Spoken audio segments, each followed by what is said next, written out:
Welcome to The Cap, where we are here to speak with college reps and other professionals in the field of college admissions to help answer all your questions and guide you through every step of the process. So if you're serious about college admissions, you've come to the right place. Are you ready? Let's talk about it. And now, here's your host, Dr. John Durante. Welcome to The Cap, the College Admissions Process Podcast. I am your host, John Durante, and I am here to introduce you to college admissions representatives and other professionals in the field of college admissions. Our purpose is to serve you, the students and parents, so that you may gain insight straight from the people who ultimately make the decisions. Regardless of whether you apply to a particular school being highlighted in a given episode, you should listen to all of them, as each guest will give you tremendous insight and advice on every aspect of the college admissions process, prompting you to come up with your own follow-up questions for when you visit campus or meet with a college admissions representative yourself. Don't forget to visit our website, www.collegeadmissionstalk.com, or the show notes of each episode to access the alphabetical list of all the colleges available with the related audio link to the right of each school. The alphabetical list provides you with on-demand access to all of the episodes so that you may listen whenever you wish. And if you want to receive links to episodes before they are released on the podcast, along with other related resources, please fill out the email opt-in form also available on our website and in the show notes of each episode. Lastly, please email me with any questions or comments at collegeadmissionstalk@gmail.com. So are you ready? Let's talk about it. Welcome to The Cap, the College Admissions Process Podcast. I am your host, John Durante, and it gives me great pleasure to introduce to you today Julian Radney, who's the Associate Director in Enrollment Management and Student Success at Louisiana State University, also known as LSU in beautiful Baton Rouge, Louisiana. Now, Julian and I met at the NACAC conference. That's the National Association for College Admissions Counseling down in Baltimore. Julian, it was so great to meet with you at the conference, and it's awesome to have you here today. How are you? John, man, I am doing so well. I get to hang out with you. I thank you so much for giving me this opportunity to be on this amazing podcast. So really excited that NACAC connection was amazing, and it's been a long time coming. So I really, truly appreciate you giving me the time to connect with you today and just have some fun to talk about college admissions and LSU in particular. So thank you for having me. Absolutely, and we're looking forward to the conversation. So, Julian, what could you tell us? What is it about LSU that makes it so appealing for so many students to want to apply and ultimately attend? Yeah, I think specifically with LSU, I really believe there's something for everybody. Whether you're looking at something with 330 different academic programs, well, just to give everybody an idea, there's about 5,000 different colleges and universities across our great country. And when you're looking at that, to say that we're one of only 50 flagships, we're only one of 22 with our research portfolio of a land, sea, and space grant institution. We're one of just 8 schools that have our own med school, vet school, school of dentistry, elite MBA program, and law school. We have that all here at LSU. We truly are the super Walmart for all your higher educational needs. There's something for everybody. If you're coming in undecided, there are opportunities for everybody. We will be with you every step of the way. And I love that you got it, John. Many people mess it up. I just simply call this EMSS, but you're right. Enrollment Management and Student Success. We're not your traditional office. We are moving toward the future. And at LSU, yes, we got 30,000, 35,000 students in total, 25, 30 undergraduates. And now we're really moving forward to say, instead of when I first came to LSU 6 years ago, it was admissions was over here. I honestly wasn't exactly sure what the difference between financial aid and the bursar's office was. They were across from each other. Retention was in this little innocuous building that I didn't even know was on campus. So we simplified it and brought it all to a universal place. So I reside in Pleasant Hall, and who resides with me is my admissions team, is also the retention team and financial aid. So it's not like you got to figure it out. No, we're the one-stop shop. We have our own one-stop in the student union where, of course, a lot of students hang out, relax. We have a bunch of different clubs and organizations that are within it. Great eateries, the only college campus with a Sonic on it, Chick-fil-A, smoothie, all that great stuff. But you also can go and get the career services. You also can go to the one stop that has admissions representative, financial aid, parking, transportation, like all of that. We're trying to make it easy for the students because really in higher education, I truly believe we've been doing it wrong. We've been making students come to our campuses and say, hey, students, 17, 18-year-olds, you figure us out. You figure out where to go. You figure out how to get tutoring. You figure out how to help be retained. You figure out how to navigate scholarships as a current student. LSU, we're flipping that on its head. And under our leadership from President William F. Tate IV, VP Danny Barrow, our Director of Admissions, Dr. Phil Verpeel, flipping it on his head to say, no, students, you come here, we are going to circle you. We are going to make sure that you know how to find us, and we're not going to have you go all over. We are going to make sure that we are present with our intrusive advising, intrusive, literally, me, even sometimes we knock on doors to help students get up to go to classes. Hey, we do that 4-week progress report because this isn't high school. You're coming to an elite 1% university like a LSU. You are going to be challenged and it's rigorous. I'm going to help walk you. Hey, let me show you where tutoring is. Hey, let me tell you after 4 weeks, you think this is high school where you can come back from that first F that you did on your own? No, you need the resources. Here are the resources. My wife yells at me sometimes because she says my favorite 4-letter word should be love. And I do love love. But my favorite 4-letter word, John, is free. If it's free, it's for me. So we got free tutoring. Our we mandate that all professors have office hours. In those larger classes, we have supplemental instruction where you can meet in a smaller group led by a teacher's assistant, where you are able to go ahead and get that small group learning. So if you're in a class of 200, you may have 10 teachers assistants. Now you're in a smaller group of 20. John, I think you and I will both agree. I know you have two college, one soon to be graduated, and one going through who's in college as well. When you look at it and you're in those larger classes, we all know it's much easier to ask a question in a group of 20 rather than 200. We're going to give No you that question. opportunity. It's free. Utilize our tutoring center. We're here. We love Zoom. Now you're up in beautiful New York. I'm down in Louisiana. We can have a conversation. The pandemic wasn't great, but it did help us with technology. So we have now tutoring in the dorm room, online. You can do it really from your mobile app, from your cell phone. You don't even have to get out of bed. Tutoring is right there for you. LSU, I really believe there's something for everybody. And of course, we like to have a little bit of fun. And I can tell you, it's nothing like being in Death Valley, 103,000 people, the tailgate outside. I've never seen, man, I've never seen a real life alligator on a grill. You'll see that during the Florida week, man. It's a place where we know how to serve our students, make sure we get you to the ultimate goal, which is not just getting you here to LSU. I'll be with you all 4 years, maybe even 6, 7, 8 years if you go into get your master's or doctoral. But then also know how to have a little bit of fun. But we're all centered around every decision that we make on all levels across all departments is with the student in mind.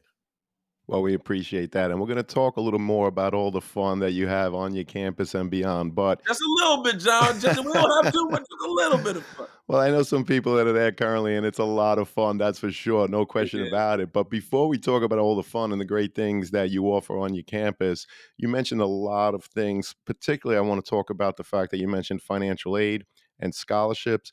So, Julian, what do you offer in terms of helping students with, of course, financial aid and the different scholarships you may offer? Obviously, cost of attending college is definitely a big conversation with so many families. So, what could you share with us?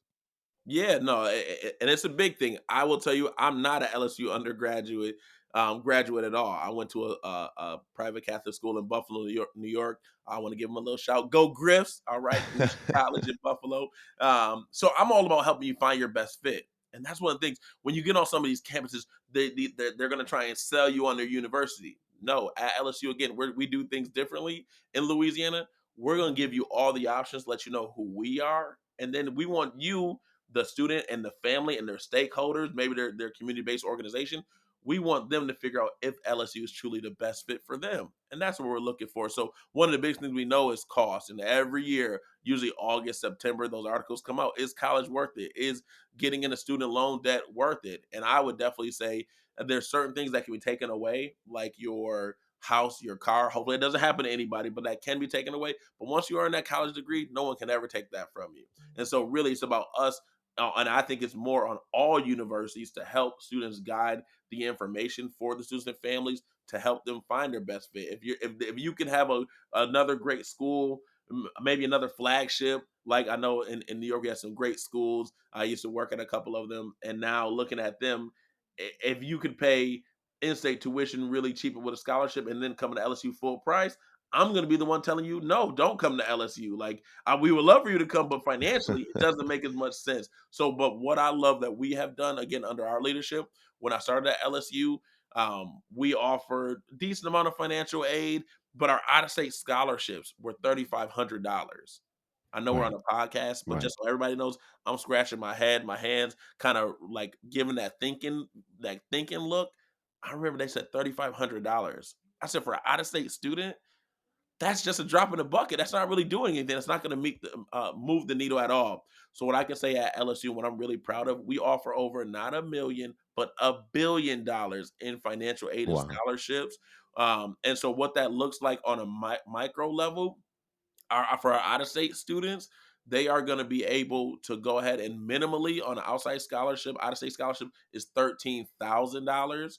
So that really can help make us comparable to a SUNY school if you're looking to stay in New York, and really comparable across the country to get a flagship education, an elite 1% university, and the fun that you can have here at LSU to get it, especially when you get the scholarships that we give out because we're state funded, federally funded, we are fully funded. We're able to go ahead and give that money back to students and families. It doesn't go into my pockets. It goes back to our families. That's who we're here to serve. And so having that opportunity, something that I'm get a chance to sit on our committee for folks who get into our honors college, and most importantly to me is folks who are going to get some of the scholarship dollars. I would love to fight for them, especially all students, but especially my New York, New Jersey students, my up north students want more of them coming down to the Bayou. So I'm really proud that we're offering over $1 billion in financial aid and scholarships, and we have a whole lot of different scholarships, but minimally 13,000 is our out-of-state scholarship amount, and then we're one of just a few schools, one of 40 schools in the entire country, again out of 5,000 that have that stamp scholarship, which is a full ride, cost of attendance, all 4 years, and you get money on top of that to study abroad, or what we call experiential learning. Most students take that money and study abroad with it. But if you have a cool research project, they can utilize that. So that's a full ride cost of attendance stamps. But we also have the presidential scholarship is full ride cost of attendance, just without the experiential part to it. So we're going to give out this money. We're not keeping this. We're unapologetic. We're giving it out to students, and I love with our process. It used to be a separate application process, John, and I'm like, there's enough that these students are going through already. When I got here 6 years ago, and a lot of information is the same thing that they're asking for. That's on the Common App. Common App is the only Right. way to apply to us. Right. So all they do have to do now for the honors college is check a box, and for scholarships, all they had to do is apply by December 15th. We're not early action, we're not early decision, we're a true rolling decision. All students have to do is apply by December 15th, and they'll be eligible for our scholarships that we start to give out right after that December 15th, and really a whole lot in the spring. So made it real easy, no separate application. Just apply by December 15th, you'll be in consideration. Well, that's fantastic. Then you mentioned so many different things, the Common App, your out-of-state students. You talked about your 335 academic programs, which obviously means you have something for everyone. But you also talked about fit. So let's unpackage that a little further, if you don't mind, Julian. Can you tell us more about the student life experience at LSU and what kinds of extracurricular activities and organizations are available to students? In other words, students and their parents want to know, what is life like on your campus once class is over? And what do students do on the weekends in addition to going to those amazing football games? Yeah, well, I could say that realistically, the real answer, John, is there's never a dull moment on our campus. Never a dull moment. So, but what I would say is something. Me being a 6'2" male, I now have learned my privileges because I have a John, as you saw. I got two little rambunctious little 3 and 2 year old. I have little girls, so I want to start off with just safety, especially when you're coming to a state capital city like Baton Rouge. We are in the city, but we're like 10 minutes, 12 minutes from our suburbs, 7 minutes to downtown. And I love that the for everywhere on LSU where you're going into like our residential halls, there's a three-step swiping. You had to swipe your card to get into the building. So Right. security is big for us. Then you had to swipe your card to get onto your floor. And John, let's say you and I are roommates. We would then have to swipe to get into our room.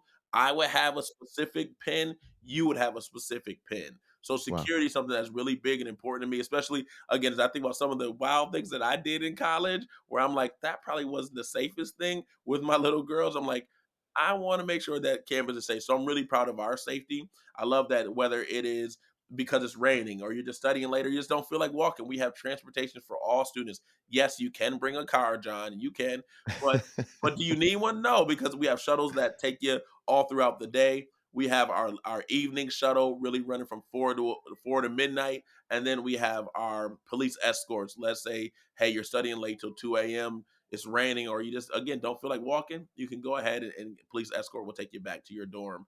So that's really important. But really, we are a true residential campus. Folks aren't leaving and going back home. No, it's we are here. We're a community. We are kind of Baton Rouge. You'll see everything. You'll see our state of the art top of the line buildings. You'll see our old school French, Cajun, Italian type looking buildings. You'll see our big oak trees with the Spanish moss on them. You'll see our parade ground where people just hang out. I never have seen. I had to walk by and ask them, John, because I just heard about it, or just they just started it last year. So I wanted to see. I was like, what are they doing out there? I just saw some students with like just painting, and I'm like, wonder what they're painting. It's actually called the club. It's a cloud watching club. They literally sit. Some people were laying on their backs. I'm like, is somebody hurt? What's going on? Let me go talk to our students. And it's a cloud watching club. Some people just sit there, look at the clouds. Some people are Awesome. actually painting. So we have over so many different clubs and organizations, over 450 different clubs and organizations. I know I'm gonna show my age here, but for my listeners out there, I'm a huge Harry Potter fan, so I love to see on our campus. I can still see students running with brooms between their legs at the end of the field with the hoops at the end of it. So we still have a Quidditch team. I'm sure at some point in time that may go away as we get older. But I love Harry Potter, so I love to see that we still have that. I just was chosen to be um, a academic advisor for a club or organization called Brick by Brick, which is an entrepreneurship, confidence, how to talk to people, how to navigate different conversations in the business world. So we're always creating new clubs and organizations, whether it's intramural sports. Of course, we're not everyone can be a Division 1 athlete. So whether it is club sports, which is like Division 2, Division 3 level, whether it is hey, I just want to just, hey, you're gonna get some good eating with some gumbo, some boudin. I still don't know what Mississippi mud pie is, John, but I know it's amazing and delectable as a dessert.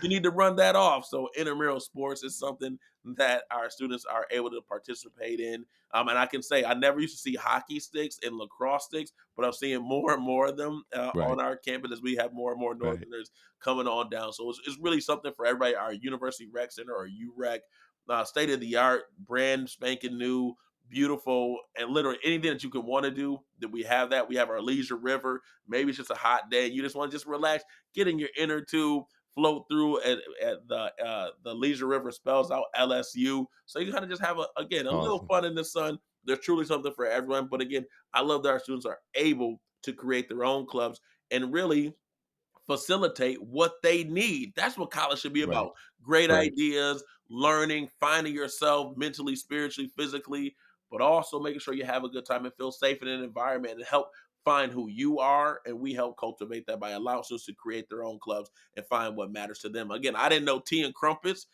That's nothing I think about, but we have a tea and crumpets club. Didn't know that was a thing. Our students created that. They had that on our campus. It's truly something for everybody, and it's a way to help find your community on our campus. I want to welcome back Sean Patel, who is the founder and CEO of Prep Expert. He's a Shark Tank entrepreneur making a deal with Mark Cuban back in 2016. Sean, welcome back. How you doing today? I'm doing great. Thanks for having me back, John. So, I just wanted to share with all your listeners real quick that we have an amazing partnership with the College Admissions Process podcast, and we have a really special offer for all of your listeners. So, for any listener who wants to enroll their student into one of our Prep Expert SAT courses, ACT courses, or one on one tutoring programs, you can get 30% off just for being a listener of the College Admissions Process podcast. All you need to do is put in the promo code College Talk, one word, just College Talk, and that'll give you 30% off all Prep Expert SAT courses, ACT courses, or one-on-one tutoring packages, make sure you use the link in the show notes of the College Admissions Process podcast. Thank you, Sean. We really appreciate it. To our listeners, as an affiliate partner with Prep Expert, I want to be transparent with you that for every purchase made, the College Admissions Process podcast will receive a small commission from Prep Expert. But rest assured that we only promote programs that we believe in and feel would benefit our listeners. For more information, please see the Prep Expert affiliate partnership link in the show notes. And now let's get back to the show. Well, I love how you emphasize community, and you're really giving us a lot to chew on. You're a residential campus, which is very important for students, particularly if they're coming from out of state and it's not so simple for them to get home on the weekends. They need to know that there's always something going on, as you mentioned, on the weekends. But perhaps more important for the parents is that campus safety and security. That's something that people really want to know about, and they should ask more about when they're doing their research for different colleges. You talked about a police escort. If there's someone who's out late at night, they're uncomfortable, they need an escort, that's something that you have. But I also love how you talked about your swipe system. You said you have to swipe, number one, to get into your building, swipe again to get onto your floor, and then swipe yet again to get into your room, which I think is phenomenal. So I just wanted to repeat that because, again, I know that for many students and their parents, security is number one. So thank you, Julian. No, So, no, and John, just to yeah, follow up on please. that, just remember, yeah, that last swipe, then you have your own unique pin. I have one, you have one, so it's not like the roommates are sharing one. So that say if there is anything, you're just again, just we want to be safe. We want you to have a great time, but our biggest responsibility is to make sure our students are able to get back to their families in one piece, feeling great, just as they come to our campus. So. And so, just to follow up, can you tell us about any recent developments or initiatives, and what are the university's priorities for the future? Yeah, so I think it's really continuing to take care of our students on the retention side. Yes, we're going to continue to bring in students, but we're not going to keep growing as we have in the past. We really want to kind of level out, but we want to really focus on our retention rate. So everything that we are doing is about students, as I mentioned early, but in particular, one of our new initiatives we started here recently is the student success team. My wife is our executive director, so over on the retention side. So I get to help bring them in, and then you guys don't get rid of me, but I get to help introduce you to my wife, who will help and really helps oversee our Pell eligible students, and as well as helping out with your student success team. So, what a student success team is, we are folks that orbit students. So, for example, John, you're a student coming in. I'm your admissions counselor. I oversee all of recruitment here at LSU. So, where we go, how we go, why we go, those sorts of things. But I get a chance to still recruit as well. So, I get to go to New York, New Jersey. Those are my areas. So, anybody who's listening from New York, New Jersey, that may have a student coming in, you're mine. I'm your guy. I'm here to support you. I'm your admissions person. So, I'll be with you not only when you come in, but all 4 years. So, that's a big thing for us. And then you'll have your financial aid advisor, a specific person that you can go to. And then you'll have your academic advisor. Those are the three pretty standard that has been really throughout most schools. But here's where we continue to try and flip it on this head and do things Louisiana style while making sure that it is all about students. Each student, each John, I'll make sure I say it one more time. Each student that comes in. So, John, when you're coming in, you will not only have those three academic, financial, and admissions counselor with you, but you're also going to have a career coach that can help you say, hey, what does an engineer actually do? And what's the prospects of job opportunities? You'll have an academic coach, students, families out there. I promise you, the way you're studying in high school, it may work for you now. And I'm glad about that. But when you come to a LSU type Elite 1% flagship school, your study habits and how you study, how you retain information, how you utilize information, that's going to change and you're going to grow and become better with Right, that. That right. academic coach is going to be right there for you to help you with that. You're going to have a peer mentor because, John, you and I both know sometimes when I was in school, my professor may say things one way and they think it's clear. And I'm like, that's a guy talking with a PhD. I'm just a kid from Rochester, New York, southwest side of the city. I don't understand what he's saying. One of my friends in the class would be like, oh, Julian, what he said was this, but here's how I'm gonna say it to you. And I'm like, well, why didn't he just say that, man? Because I don't understand that. So you'll have that peer mentor that's there for you to connect with you that can help someone who's being successful at LSU to say, hey, let me show you the ropes. Let me mentor you. Mentorship is huge at LSU. And what I especially love is we know there's going to be some some tough times of the year where you're really kind of challenged and stressed out and feel like you're stretched so thin, and even maybe you're a little homesick. We know like halfway through the year, midterms, finals, little homesick. Usually that's why we have family weekend, usually 6 to 8 weeks into the semester, because usually our I-State students feel homesick. You're gonna have a social and emotional coach that's right there for you. Our students now, they've gone through the pandemic, and now we're getting to the years where some of the students have gone through the pandemic. It didn't affect their high school careers, but that the pandemic affected everyone. So not only is college hard in general, but we had a support system for you. What I love though is with that pandemic, we have the social and emotional coach that's there for you.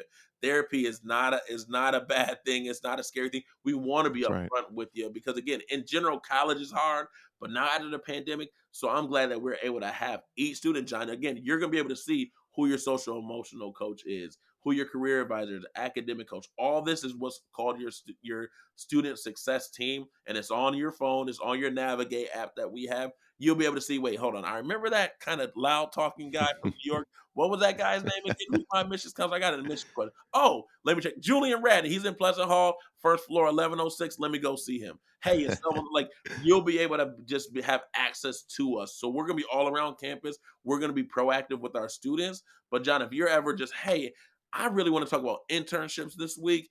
Who do I go to? All right, let me talk to my career coach. Who's that? Oh, April Wilson over in Olin Career Center. Let me go see April so we can have that conversation. Or, hey, I'm a little nervous. I just want to email you. Hey, I just want to video chat with you. All of that is going to be an opportunity and right there for us. So that initiative of the student success team to me is literally one of the most important things that we do, and in turn to making sure our students are successful here at LSU. Well, Julian, I appreciate that when I asked about the university's priorities for the future, you went to your retention, which, by the way, is far higher than the national average. But I'm particularly impressed about how you talked about student success, but for everyone. You talked about, of course, them having you as a resource for 4 years, but you talked about having a career coach, an academic coach, peer mentors, social and emotional coaches. This is all to help the students continue to be successful when they're on your campus, not only academically, emotionally, physically, but also as they prepare for their futures. So I really appreciate all of that. And so let's go into the application process itself, if you don't mind. What is LSU's approach, Julian, to the admissions process, particularly in terms of the criteria and factors considered when reviewing applications? This is obviously important for so many students and their parents. So whatever insights you could provide would be greatly appreciated. No problem. I know that the admissions process can be like this mystical black box, and what are they really looking at? I appreciate this time and platform and that question in particular, John. I'm here to demystify what our application process is. So first thing first, we are a test optional institution, and we will be moving forward. So that means you don't have to submit test scores. If you want to, you totally can. We are a super scoring university, which means let's say you take the SAT twice, you do better on the math on test one, you do better on critical reading and writing on test two. Even though they're from two different test centers, both of those will them add them together to create what's called your super score or your best score here at LSU. So I would say, and again, we are test optional and will be moving forward, but I will say to give yourself an opportunity, take the test at least once, twice, get a chance just to get a feel for it. If you can take the SAT once, take the ACT twice or another time as two tests, one ACT, one SAT. And why I say this, my own personal journey is because I took the SAT twice. My friend told me, and this how John, we didn't know what we were talking about. He was like, "Julian, I just took the ACT test." And I was like, "Oh, cool! I never heard the ACT test. I've been taking the SAT.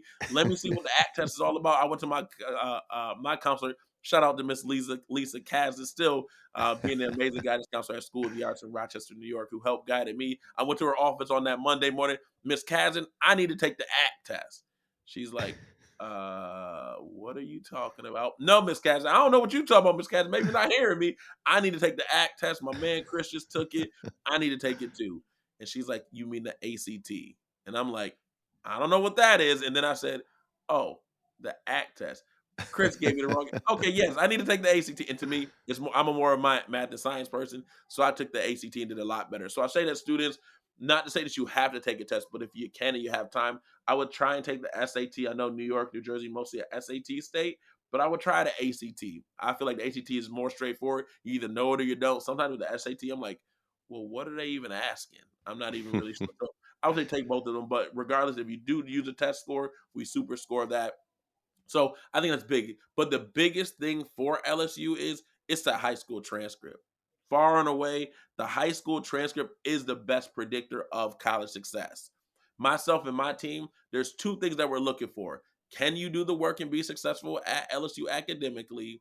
And will you be an asset to our LSU community? That's really it. That's all we're looking for. Can you do Right. the work? Will you be an asset to our community? So by being able to take honors, AP, dual enrollment classes, even and we look at you in the context of your own school. So if you're maybe at a school that only offers 5 AP classes, but you take 4 of them, don't think that because your friend that you play baseball or soccer with that's at a school and they're offering 40 AP classes and they've taken the same number to 4 that you've taken, don't think that you're at a disadvantage. We look at students in the context of their own school. So the being there, so I would implore students take those rigorous classes, put yourself out there, try that because it's just going to help get you prepared for this rigorous institution that is LSU. We're top 25 in the country and taking dual enrollment credit. Students, man, I don't know when they're sleeping these days, John. I'm not that much older than them. I remember when, again, Miss Kaz and folks, I played 3 sports. People thought I was the man because of my, playing 3 sports, dual enrollment, or taking 2 AP classes, a dual enrollment class. And they're like, man, Julian, you're so great. I'm like, I look at these transcripts now, people are taking all dual enrollment classes. They're taking 2 dual DE classes since their junior year. And I'm like, yeah, I'm not nearly as smart. So I love to say that as long as you get a C minus or higher in those classes, LSU is going to take that credit.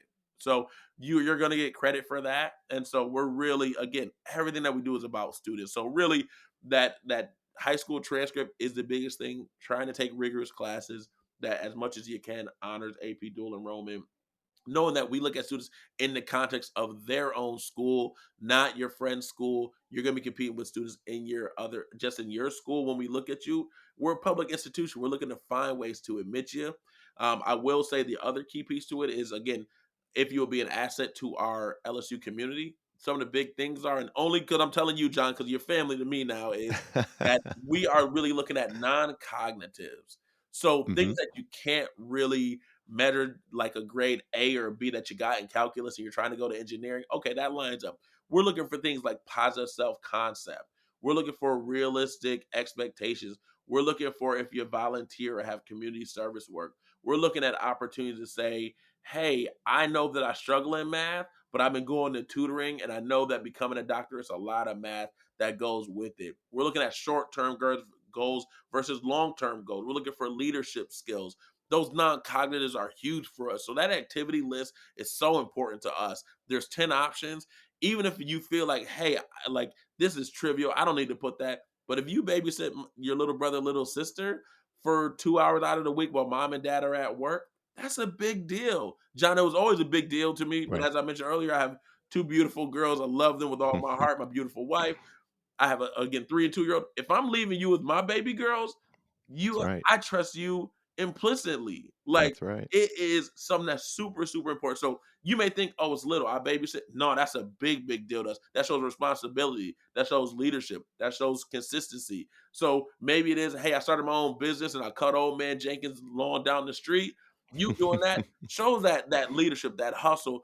All of these things, and let's say you're taking those tougher classes and you struggled and maybe you're going through some things and you talk about in your personal essay, maybe grades show that hey, maybe you got a C in this one semester, now you got a B plus or a B minus. We're looking for resiliency because when you come to LSU, you're gonna have some tough days where you're like, I don't know if I can really do this work. And we don't want you calling mom and dad and saying, I need a ticket to fly home. Well, you may do that just as long as you don't actually do that. Because we're here to support you. And you're gonna face some tough days, but we're here to help get you to the finish line. So that resiliency, playing sports, looking out for others, that any way that you can show resiliency is really key for us as well. Showing that you can overcome, that you're gritty, you have passion, you have perseverance. Those are some of the non-cognitive items that, especially here at LSU, we're truly looking for, and I think can be a really great way for us and a really great way to help elevate your application. Because I will say at LSU, we're on pace for 50,000 applications this year for Wow. only 7,200 spots. So how you can elevate yourself is really taking the time to let us know who you are. That activity list is big. And I will say our Common App essay is optional. I want to make sure I say it again. It's optional, but I think Right. every student should do that. Again, it's a way for us to ascertain who you are as a person because I know that everyone will probably agree with me when I say this. Every student that applies is much more than just a name on a common application or much more than just who they are as a student on their transcript. We want to actually know the person that's actually applying, in that common app essay gives us a chance. There's 9 different options, 8 actual specific prompts, and the last prompt is just tell us what you want to tell us about. All of that is important. We just want to get to know our students as well. So I know it's kind of long-winded, but really boils down to, can you do the work and will you be an asset to our LSU community? Hey, podcast friends, are you or someone you know in need of some custom college gear? Prep Sportswear carries a wide variety of college fan gear and apparel, including t shirts, sweatshirts, hoodies, hats, and so much more. So, whether you're getting ready to go to the game, hanging out on campus, organizing a college bed decorating party, or you're simply looking to build upon your college gear, Prep Sportswear has you covered. Check out our Prep Sportswear affiliate partnership link in the show notes for all the details.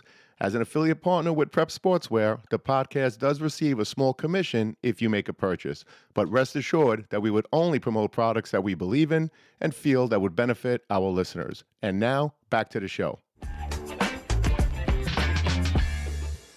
Well, we appreciate that. And it was a long answer, but a very important one, Julian. And I'm going to just summarize a couple of things because number one, you talked about the transcript and how you review it based on the child's school profile. So you're not comparing a kid from ABC High School to XYZ High School. You're looking at the school profile. As you said, if a school offers 5 APs, if they offer 20 APs, it doesn't matter. You want to know that the student took advantage of what was available to them in their high school so that you could determine whether or not they're able to handle the rigor of the work once they're on your campus at LSU. Obviously, you want to admit students that have shown, to your point, resiliency. And by the way, I love that you talked about the fact that if you get a C plus, and many times kids get a C plus, and yes, sometimes lower, what did you do about it? Did you bounce back? What was your thought process? Did you meet with the teacher? Did you go for extra help? Did you really try to bring your grade up? You gave the example of going from a C plus, I think you said, to a B plus. That's what admissions officers want to see, that resiliency. So the transcript, of course, to see if they can handle the work on your campus. You talked about the non-cognitives.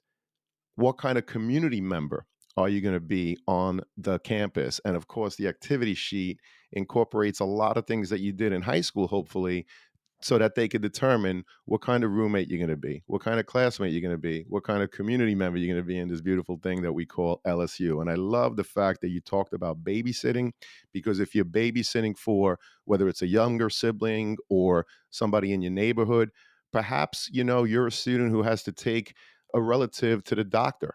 Maybe they don't speak English and you need to go and help them, or you have to care for a younger sibling, an elderly relative. All of that, to Julian's point, is so important for admissions office to get insight in terms of the type of person that you are. I love that you mentioned that the essay is optional. However, look at the overall application, students, as a marketing package. There's many Mhm. parts. We say this all the time on the podcast. The transcript, that's your academics, the activity sheet, what you've done outside of the classroom, outside of your school building, perhaps. That essay is an opportunity for you to give further insight into who you are using your voice. So I appreciate how you said that it's optional. However, it's probably a really important thing to add and to complete just to give LSU admissions representatives a little more insight in terms of who you are as a person. Is that correct, Julian? That is 100% correct. Like you are right, hitting the nail right on the head. And that is, I love how you said it. It really is like a marketing package. And I know I talk to students relentlessly and constantly, and they're always like, it feels a little weird to brag about myself. I understand Hmm. that, but this is your marketing package. I love that you said. So I'm gonna start using that as well, John. I hope you don't mind. But I think about our students, and what I try and tell them is, most students have heard of this show. Lin-Manuel Miranda Hamilton, and there's a song that's in there called "My Shot." This is your shot. This is your moment. You're not going to redo the application. This is your one moment to let the world know about who you are. And so don't miss your shot. This is the time. Again, I understand it being a little uncomfortable for you, but this is the time to kind of take a deep breath, whatever you need to do, and brag about yourself. It's that perfect time for it. Well, we appreciate that, Julian. Thank you so much. And can you share the percentage of students that apply from out of state? And does the application process differ based on in state or out of state? And another thing with that, Julian, I know that it's LSU, Louisiana State University.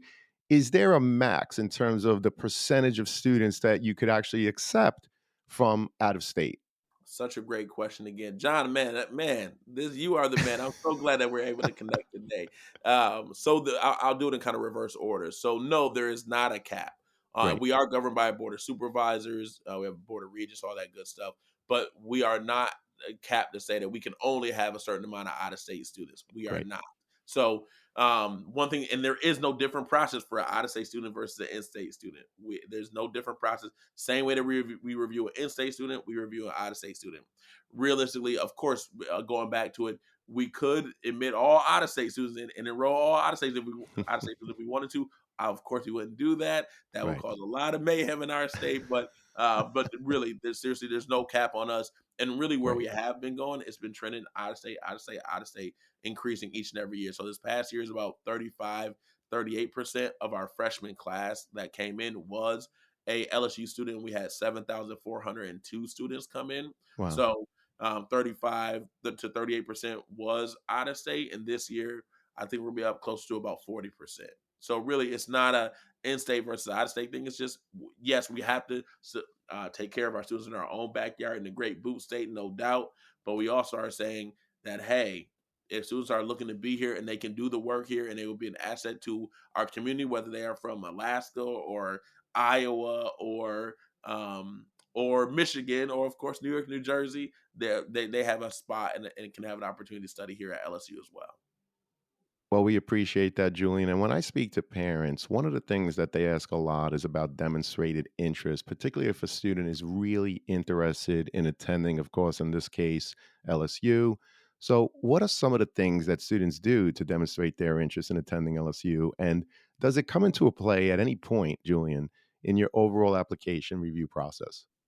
Yeah, I would say we're not computers who are making these application decisions. We're real life human beings. So we do track demonstrated interest. So whether you're reaching out to your admissions counselor, setting up meetings with them, whether it is, hey, you come to an open house, we come to your area for an event and you come and attend that. We track all of that. It can be a part of our application process and our decision process because we are a holistic review. So everything matters to us, so that is something, but I would definitely tell you, I love our office because we are a bunch of competitive people. And so when I feel like, and I'm not just saying this because I'm talking to you, but I feel like the best kids in the country are from New York and New Jersey. So I'm gonna fight like heck. Like, well, to me, I get to really help make these decisions. So I still fight like heck for them. But even when I was a admissions counselor, it was fighting even harder for them. So, but New York, New Jersey, but I have my staff who we have a regional admissions counselor in Dallas. I always say Savannah's our queen of. She's going every week on Wednesday. She's gonna send me a list of kids. Julian, this kid needs to be admitted. Here's why. This kid, and has a list of 20 kids, and as she's taking up those spots, my regional in Atlanta or our own campus, I was like, wait, hold on, let me tell you about my 15 kids. So we it's a really competitive but fun office to be in, really the people who stay on the top of our what we call hot book or student list are the people who are continuously staying in contact with us. So it is by email. So my staff, they really love the email. I love my good old cell phone. So like I'll give you my cell phone number. You call me, text me, let me know what's going on. You're staying on top of mine first because we all travel. We all have big, larger territories. So we're seeing thousands and thousands of students. Again, this is your time. Again, this is your marketing portfolio. This is your marketing pitch. Staying on our top of mind is really, really important. And as there's certain programs you may not know about that we know about that we're like, oh, I just talked to Jesse last week. Jesse just had those senior year grades a little bit below our average admitted student of a 3.9. you know what? I don't know if that's it, but you know what? I think about this other program. Hey, Jesse, what do you think about coming to our summer academy program that's coming in this summer? But it's because of that relationship that they have. Yes, we're Right. going to try and Right. remember, and we have our CRM that helps us see our students regularly who we want to keep track of. But the student reaching out to us is really, really important. You're not bothering us, they're not annoying us. It just helps keep us top of mind. And especially as I know this year at LSU, we had a record number 42,000 applications last year. Wow. We are on pace for 50,000. I just looked at the Oh, numbers wow. last night, and almost 30,000 applications before our scholarship deadline of December 15th, which it has been for the last 6 years, and it will continue to be. December 15th is our scholarship deadline. To have that many applications and know that we're not going to overfill our class, we're really going to be at about 7,200 students. So when we get to that arguing time for those last couple spots in February, March, you want to be on the top of the mind of your admissions counselor. So when I'm arguing with my other associate directors and my director about, hey, why these last by why my 10 kids should get in over Chad or Olivia's kids when there's only 25 spots left. Well, who gets those ones? It's those kids who are staying, or sorry, not kids, those young adults who are staying on the top of our mind. Right. Right. That's great insight. And I know that LSU is rolling admissions. It is, yes, sir. Would you recommend submitting that application as soon as the application is open? In other words, the sooner the better? And maybe elaborate as to why, whatever your answer is. Yeah, I would say no, you don't have to, unless it will alleviate the stress of you as a student. I would say so, because I love to see the weight off of the shoulders of students when they finally press submit on their application. But the reason why I say Right. no, not when it first opens, our application opens August 1st. Right. But I can tell you, we're not reading August 1st. We're not. We start reading in the middle of October. So to me, I would say as long as you do it in the window of time between like early October to December 15th. Of course, you can apply after December 15th, but I want you to be a Right. part of this $1 billion that we're going to offer at LSU. But so you have to apply by December 15th for that priority deadline for our scholarship. And I would say the middle of October. So that's the real sweet spot because that's when we actually start reading applications while we're still traveling in early to mid October. So that's the start of it. And then again, the scholarship being December 15th, have to apply by then. I think anytime in that window, and we're true rolling. So we release normally weekly, but this time of year, coming into the holidays, and we started already, we release daily sometimes 3 times a Wow. week. So we're here, we're trying to put some good feeling and some good excitement out to families during the Hanukkah, Christmas, Kwanzaa, New Year holiday season. So I would say that time frame, and that's why. Well, I'm glad I asked because there are similar colleges to LSU that have been on the podcast, and they too are rolling. They open on August 1st, as you mentioned, and they might say something like, yeah, within 6 weeks, you're going to get your answer. But I appreciate you sharing that.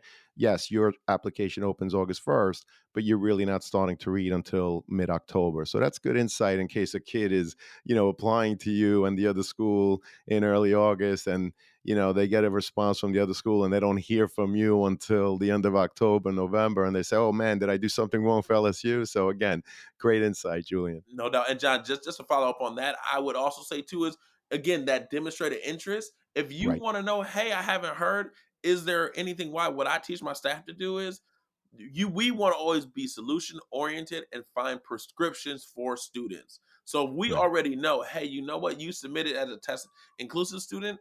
That your test score is a little bit lower than where I think you would want to be. I think you are more competitive as a test optional student. Let's go that route. Hey, your grades have kind of been up and down, and you're in one of our trying to go for like an engineering major, one of our more competitive. You need strong math and science. You know what? We're going to need your first quarter grades. We're going to need your first semester grades. So no matter when you're giving us a call, a email, a text, a Zoom one-on-one, we're always going to be able to give you a prescription or a plan to say what can make you more advantageous to get what we both want.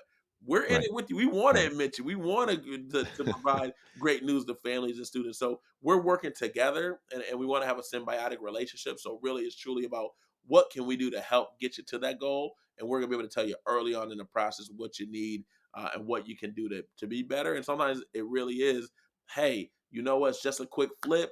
You and I hear it all the time. I didn't even realize I applied as a test inclusive student. No problem. I can switch that for you as long as you give me permission. John, can I switch you to test optional? Yes. Send me that Yep. email. Cool. It literally 2 clicks, bang, and then soon at our next release, usually the students are getting admitted depending on where we are in that profile. Well, I appreciate that you said, we're looking to admit you. In fact, you Yeah. are admissions counselors, not rejection counselors, right? So you are looking for reasons to admit the students. So I appreciate that. Julian, this has been a phenomenal conversation. Before we get, though, to that last question, I just want to ask you, is there a question I didn't ask today or a topic that I didn't bring up that you want to share with the listeners? I just want to give you an opportunity. I know that this has been a comprehensive conversation with a lot of different things that we covered. But before we get to the big last question, is there anything I didn't ask or anything else that you want to bring up? I would just say to me, I truly mean it when I say, and John, you've asked an array of beautiful questions. So I thank you and your journalistic skills. I know you're not a journalist by trade, man, but you make it look easy, man. Oh But man, I'm a work in progress like everyone yeah, else. yeah, exactly, just like everybody else. But you're in that elite 1% like a LSU, I John. don't Just so you think know, so, but thank you for the confidence. you're right. But what I would definitely say is, big thing is visit the colleges. Visit whatever school you're thinking about. Some students do it early in the process. Some students wait until they get admitted.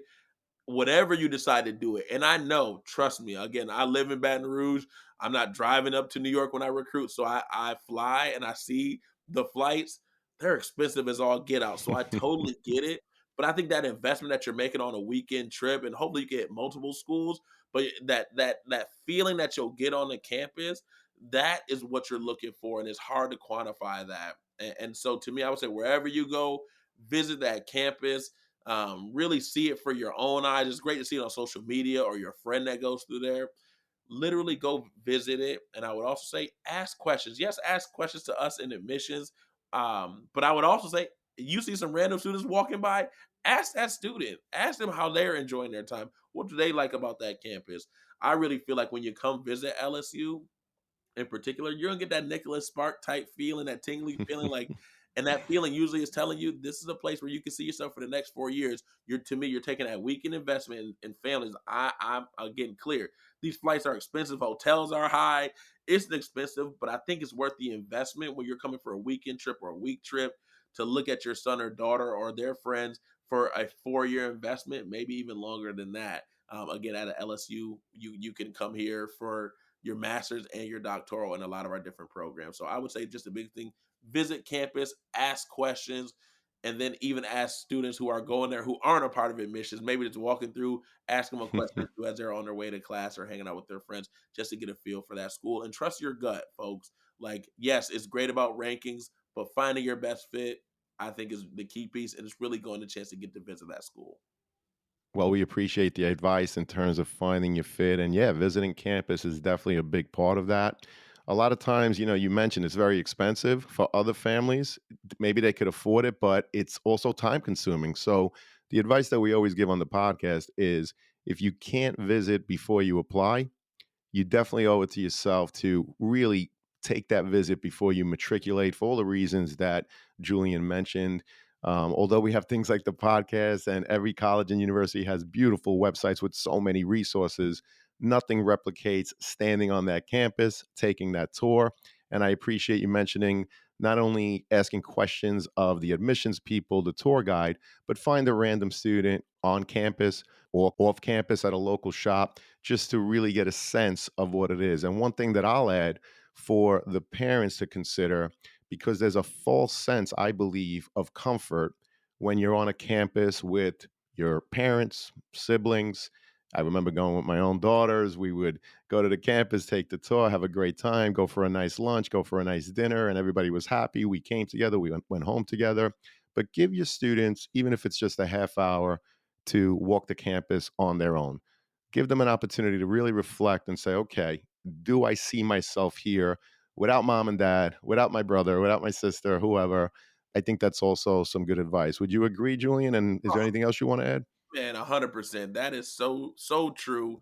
And I would even add to that is like asking about, can you come in for to like like a day in the life type deal? Can you Mm, have a do they have a student overnight program? Do they have a way I can even sit in on a class? Like really, as much as you can get ingrained in that community. Because you're right, it's easy during a open house where everybody's happy, it's great. But what does it look like on a Tuesday in September? You're like, what does that look like? And that's hard to kind of get that feeling. But you ask enough questions, you ask the community, you'll get that real feel for people. So I love that, and really, you can see that as you're saying, just walking through campus. What does that feel like? And students and parents, I would it's funny, my wife and I, we talk about it already. And my wife is big on like, where do you think they'll go to college? Because this is the world that we live in. I'm like, babe, they're 3 and 2. Let's worry about get them into elementary school and get them into kindergarten first. But it's the fact of like, we may have our visions for our own children and where they want to go, but let your child kind of drive that conversation. What do they like? What do they don't like? What was cool to them? What was interesting to them? What wasn't cool to them? What was something they felt comfortable with? What was something that they didn't feel comfortable with? So letting them go, John, I think, and what you said was perfect. Letting them go and let them just walk for an hour, letting them walk for 30 minutes. Like, hey, let's meet back here at admissions. You take an hour and right. kind of tell me what you feel, and then just kind of debriefing it and just not saying, hey, I think you should go to A school or B school, C school, but they end up saying, I want to go to school Z. And that Right. should be okay because it's Right. all about finding their best fit. And students trust your guts. It will tell you, especially when you get a chance to visit it.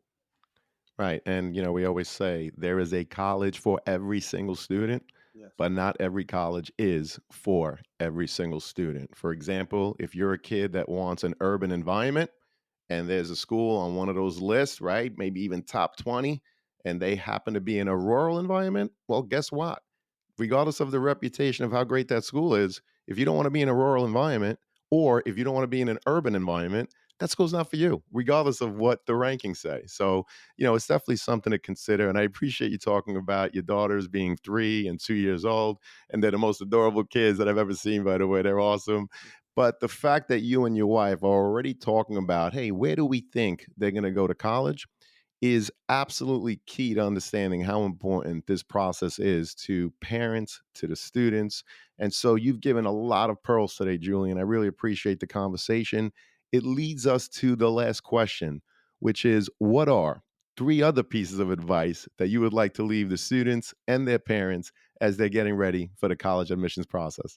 Yeah, John, that's a big ending one, especially for all that we talked about. I will just have to say, I will take one of those to say, please go visit campus. That is, again, Right. I'm not going to belabor that point, but number one is visiting that campus. I would say number two is don't get stuck on a major. Just so everybody knows, 60% of students across America change their major at least one time. So don't get stuck on a major. Think about what your career is, or you feel like your career, what you want to do. I want to help people. I want to own my own business and have a podcast. I want to build things. I don't know if it's architecture or engineer, but I want to build things and make money off of that. Hey, I really like cars. What can I do with cars? Like, think of your career aspirations and then work backwards on that. I would say so. Really, like not being stuck on, hey, it's got to be this specific major.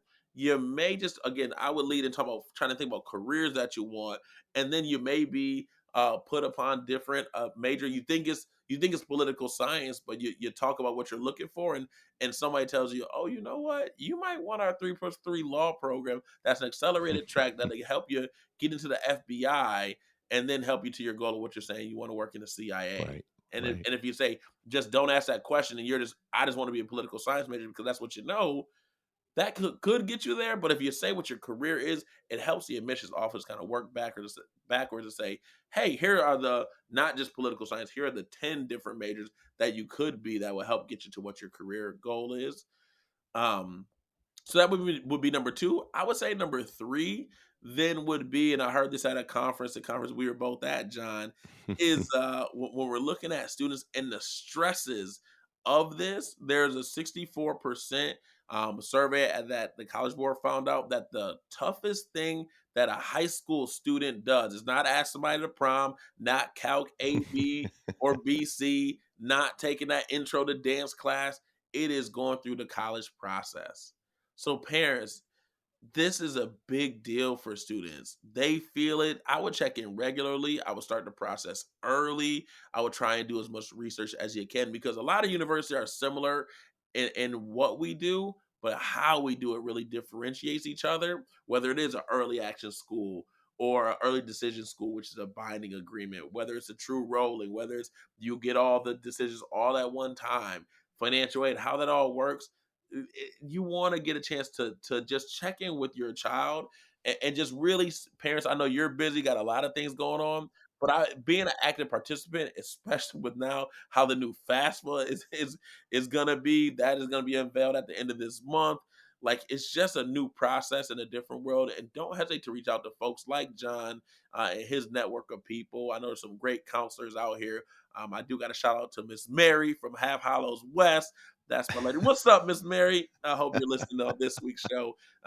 But there's some great people who are out there in the community that are there for you. So parents, just be an active participant and know that students are really stressed out about it, whether they say it or not. If they need that extra 30 minutes on the weekend to play whatever video game they want to play to decompress, just allow that and just know this is a stressful time.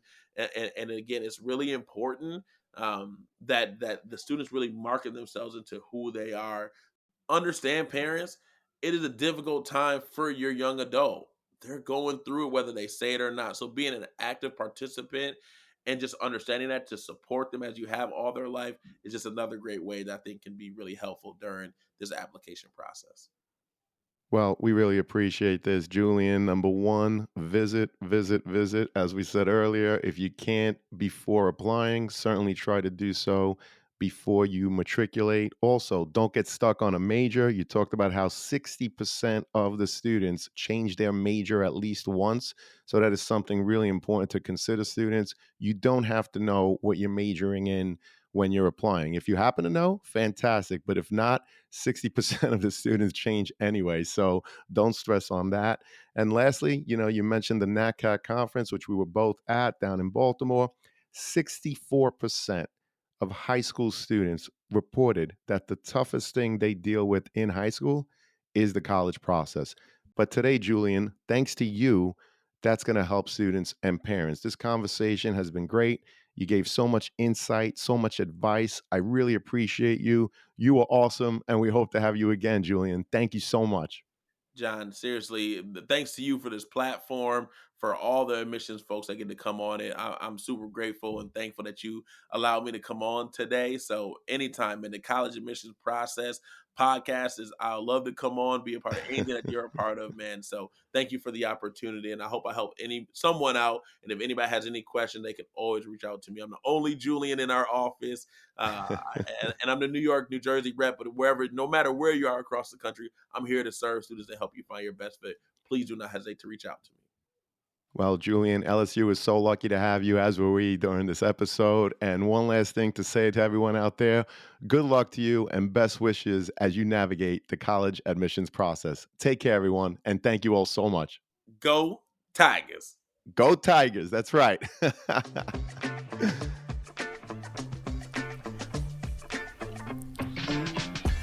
Thank you for joining us on this episode of The CAP, the College Admissions Process Podcast. We hope you enjoyed the show. If you did, please don't forget to tell a friend and follow us on Facebook, Instagram, Twitter, and wherever you listen to your podcast. I am your host, John Durante, and I look forward to seeing you on the next episode of The CAP.